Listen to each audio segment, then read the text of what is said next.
Hindi na talaga mapigilan ang Paolo Avellino sa kanyang magandang hangarin kay Kim Chiu.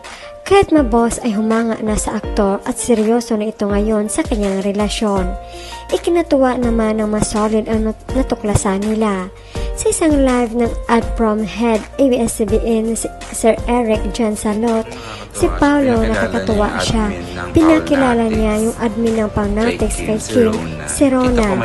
Kita ko may video lumabas.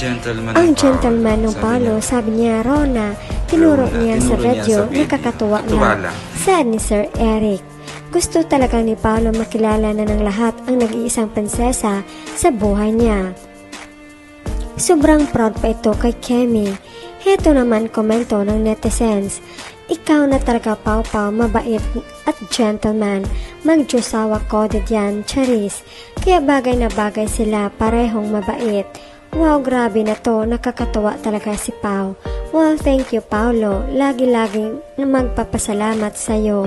Yung Paolo ng napakalalaki na dapat lang ipakilala si Kemi sa nasasakupan ni Paolo. Kasi alam ko din kilala na si Paolo din nasasakupan ni Kemi, give and take ba. Yan ang Kim Pao hanggang dulo.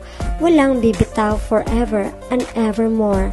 Very polite si Paolo. Sabi nga ni Kim, mabait si Paolo, marespeto. Good luck Kim Pao, people superstars, bless everyone.